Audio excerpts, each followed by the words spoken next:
Once upon a midnight dreary, as I ponder weak and weary. Nah, I'm just kidding. On this dark and spooky night, months after the world was thrown into chaos by the fiction ray, the Goon Troupe looks forward to a calm, relaxing Hallows Eve. Unbeknownst to them, danger lurks in the night, and their never-ending fight begins again as we present the fiction's reality, Halloween Spectacular. Naturally, after the events of the Power Wave, most people were wary of wearing costumes for a chance of a second wave of the fiction ray. Luckily, by the time October came around, the worry of a second wave had lowered, and life started to move at a normal pace. As close to normal as a world full of superpowered individuals could get.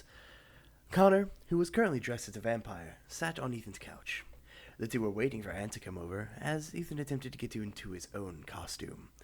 Connor was passing the time by scrolling through his socials on his phone. Dude, what is taking you so long? Do you know how hard it is to put on spandex with a tail? Hey man, look, Britt was into some freaky shit. Before Connor could finish his statement, knocking erupted from the door. At first, it was quiet. Slowly, the knocking grew louder. Come in? But there was no answer. Connor, after no response, puts his phone down and slowly gets up. The knocking stops, leaving Connor standing, staring at the door with a concerned look. Hello? Still no answer. Someone was knocking at the door. Well, who is it?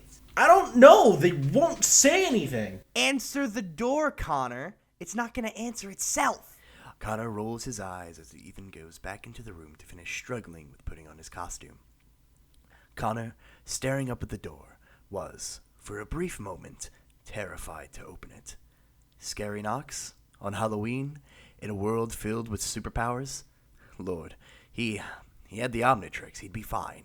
He slowly creaked open the door, inch by agonizing inch, to reveal a man in a suit of cardboard armor? Resembling Alphonse Elric from Full Metal Alchemist, the man in iron-colored cardboard held a box of sweets and other spooky odds and ends. Connor took a double take. Howdy? Sorry I'm late. It was a bitch getting the finishing touches as it was drying. 2 weeks of work was definitely worth it. And, oh my god, wow.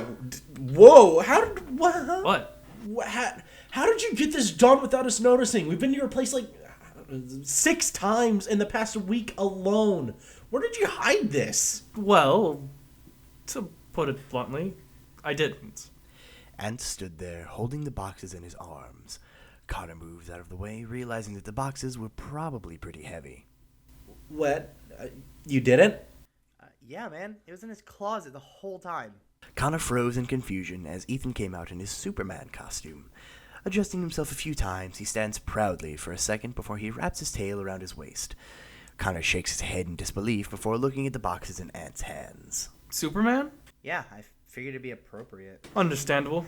Kingdom Come, Superman? Kingdom Come, Superman. Ant puts the boxes down on a table and turns to Ethan and Connor. He looks Ethan's costume up and down and then gives him a clunky nod of approval. After Ant looks at Connor for a brief second, he takes off his helmet. What are you supposed to be, Count Chocula? At least I don't look like off-brand Ares. Scoreboard. Damn, that was a good one. Whatever happened to Rhodey? I don't know. I haven't seen him in a while. He did dress up as the god of war. Maybe he's like rustling some feathers overseas. Maybe. Wouldn't we have heard about that by now? Considering we didn't notice Ant's whole costume, I kind of doubt it. You didn't. Fuck off. So, what's with the boxes? Oh, right. The first box is full of my cards and stuff for later. And the second box? Ant quickly turned around and slowly opened the box. Inside the box appeared to be a white pumpkin with a purple glow emanating from the inside. Presumably a lantern of some kind. Peculiarly, the top of the pumpkin looked untouched, while the bottom had a large hole. As Ant pulled it out, the enormous size of it shocked the other two boys. It looked roughly twice as large as Ant's head, almost like it was meant to fit over it. Both Ethan and Connor looked at the jack-o'-lantern out of curiosity. What's with the, Jack-o'-lantern. I found it in the middle of the park yesterday. And you just took it? Well, it had a hole in the bottom, and... Ant slips the jack-o'-lantern over his head. Suddenly, The jack-o'-lantern lights up a bright green, flooding the room with its iridescent light. Connor and Ethan step back at the sudden ignition. What did you do? I'm not entirely sure, but my voice sounds cool. Bro, that is so freaking cool! Ant carefully takes the jack-o'-lantern off of his head, and the light flickers back to its previous lavender glow. He gently puts the jack-o'-lantern back, closing the box and putting it to the side. So, what's the plan for today? Main Street's doing Trunk or Treat again. Could probably check that out. Figured we could hit that and maybe a few candy houses. Hey, Connor. We're in high school. So? We're a little old to be trick-or-treating. I beg to differ. Candy is candy, my mans. Exactly. Besides, it's more walking around and talking shit anyway. I mean, I guess. Also, imagine how many places we could hit up with our combined speed. Fast track? Bet. We probably should be careful since superpowers are the normal now. Connor pulls up his sleeve to reveal the Omnitrix. Chill, we've got that covered. And let's not forget that Ethan's now a beefcake! I don't know, man. I would consider Goku godly. But you ain't Goku, you dollar store Yamcha! Scoreboard! They all laugh for a moment before they all decide to head to Main Street. Ant grabbed his helmet and they all went outside. Since Main Street wasn't very far, the trio began to walk through town. After walking through the town, the trio began to make their way towards the epicenter of the celebration. Packed to the brimming, the entirety of Main Street had the spooky fever. Costumes of every shape and size, from every walk of life, were gathered. As they were heading for the first car brimming with candy, Ant accidentally bumps into someone. Wearing a pinstriped suit and a bat-shaped bow tie with his head hung low, this person was dressed as the Pumpkin King himself. Before Ant could apologize, the person disappeared in a wisp of blue smoke, an orange pumpkin pail clattering to the ground, candy spilling onto the sidewalk into the street below. Where'd they go? Where'd who go? I just bumped into somebody and then they just vanished. Spooky. Yeah, if I just went into the crowd, this place is busy as heck. Ant stares at the pail on the ground, his stomach tied in tight knots. You're probably right. After that strange encounter, the trio wanders the celebration in hopes of finding some entertainment. They would often stop and pursue the small stands selling costume pieces and other Halloween knickknacks. Connor bought several dishes of food in the time they spent at the celebration. 3 chili cheese dogs and 15 helpings worth of onion rings to be exact. After an hour or so of celebrating, Connor made mention of the fact that most houses stopped giving out candy by 10, so if they wanted to get the good stuff, they'd have to leave. Connor and Ethan used their respective powers to get to the town over, a higher class place filled with the good stuff. Trick or treat! Well, aren't we awful big to be trick-or-treating? I believe there shouldn't be an age requirement. Oh? Well, here you are then. Some nice candy. The nice person places a king-sized candy bar in each of their bags. Each of the 3 got a different brand: Hershey's, Snickers, and a Milky Way. After quite a little bit of tricking and treating, they had built a decent collection of candy. Definitely enough to last a week or two, or, in Connor's case, about an hour. Feeling they had enough, the Goon Troupe decided to take a quick break at a nearby park before they headed home. Since they were deep into the neighborhood, they began their trek back. I know a shortcut. Follow me. Without getting a response, Ant turns down a side street. Connor and Ethan, not knowing if it's a safe shortcut, follow so Ant doesn't get lost by himself. As they headed down the street, 2 kids ran up to the trio of teens. Help! Help! Some jerk stole our candy! He's huge and scary and... Ant kneels to be eye level with the 2 children, attempting to give the 2 a reassuring smile. Calm down, okay? Give us a description and we'll take care of it. He's wearing a suit with a bow tie and white stripes and... And, recognizing that outfit, does a double take. And... He didn't have a head! The 3 look between each other before Ethan kneels down too. Don't worry, we'll take care of this. Here. Ethan hands his bag of candy to the 2 children, who look startled.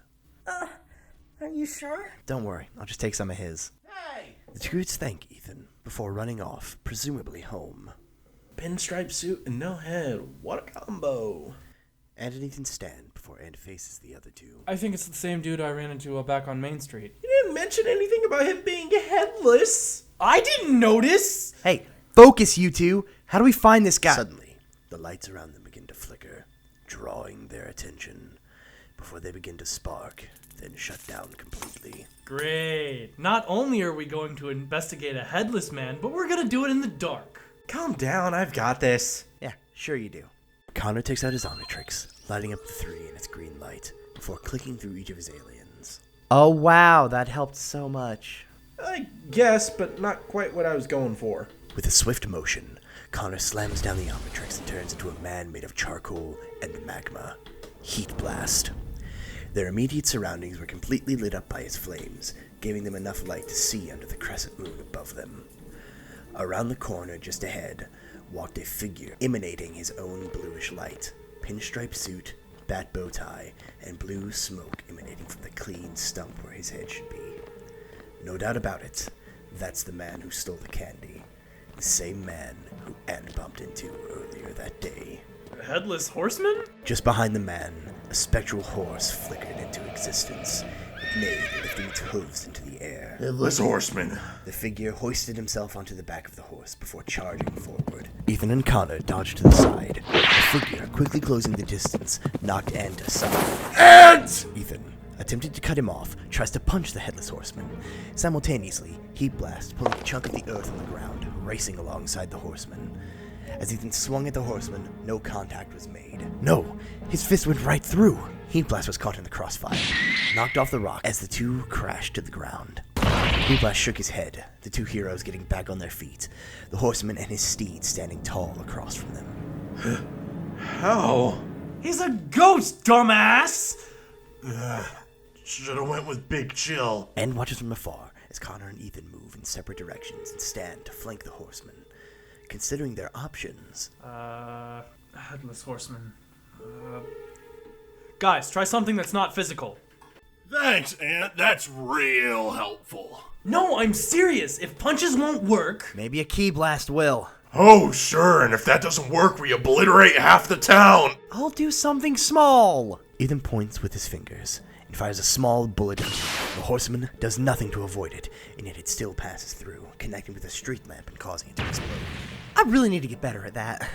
Heat Blast readies a fireball before something occurs to him. Is he not moving? The Horseman didn't budge. His hands are shaking. The Horseman's hands lifted up like he was looking at them.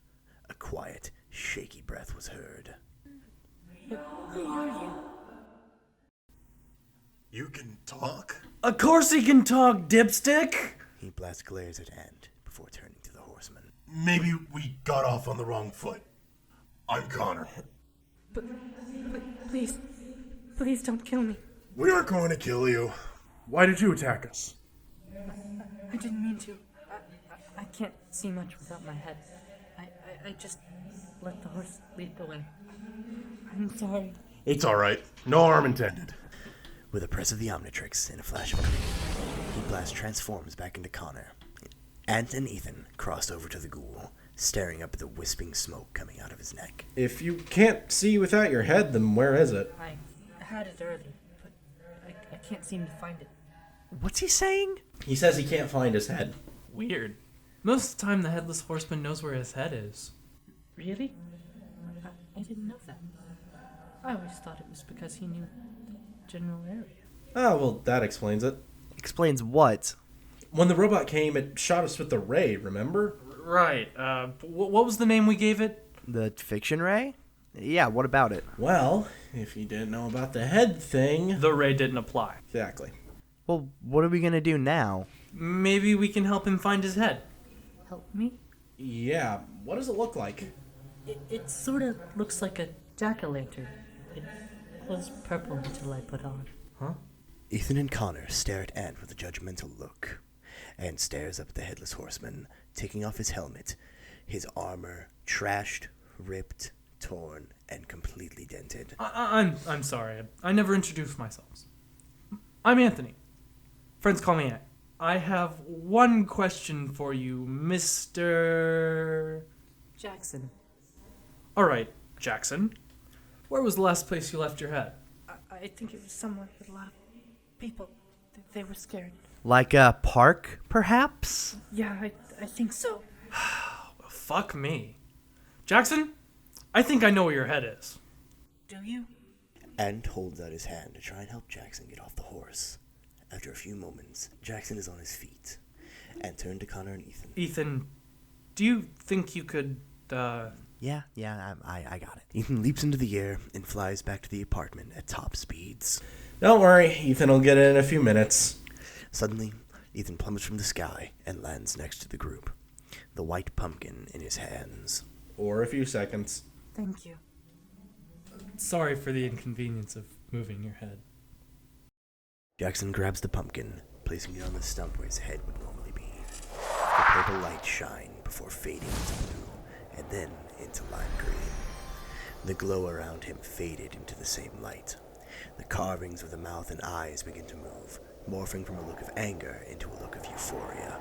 The trio steps back cautiously, and his horse begins to shine much brighter than before, the physical form solidifying. Not a problem, friend. Friend? Yes, friend. Thank you for returning my head. I should head home. I've had enough outside time for today. Totally understandable. So, what now? Now that I have an understanding of my power's limits better... Jackson gets on his horse, still thinking. The air around the trio gets tense as the horse turns from blue to black. And he turned evil on us, You don't have to do this. They will pay for making fun of me. They will all pay! Listen, man, I know how much you want to give those bullies hell. Believe me, I do. After I lost my head, they moved it farther away so it would be harder to find. I didn't mean to hurt anyone. The horse's mane of fire turns from black to blue and takes a few steps back. Jackson, who dressed as the Headless Horseman, hung his head in sadness. Ant approached and placed his hand on Jackson's back. You're one of a kind, Jackson. I mean, you're the Headless Horseman. That's cool, man. Really? Yeah, who cares what they think about you? I mean, at the end of the day, it's all up to you. Look at it this way. You found your head, and I can move on to your future. Thank you. I shall take everything you said into consideration. Now, I must be off. I have had far too much outside time. After a few more reassurances, they all decide to call it a night. Jackson rode off towards the park in the wooded area. He waved through the trees. He disappeared into the night, only leaving a fog behind. The trio tiredly make their way to Ethan's house. It was a long night, full of excitement and misunderstanding. Now that they have powers, things won't go back to the way they used to be. With each new friend, there will be an enemy. This is just the beginning of the adventures yet to come. Oh yeah! You owe me some candy.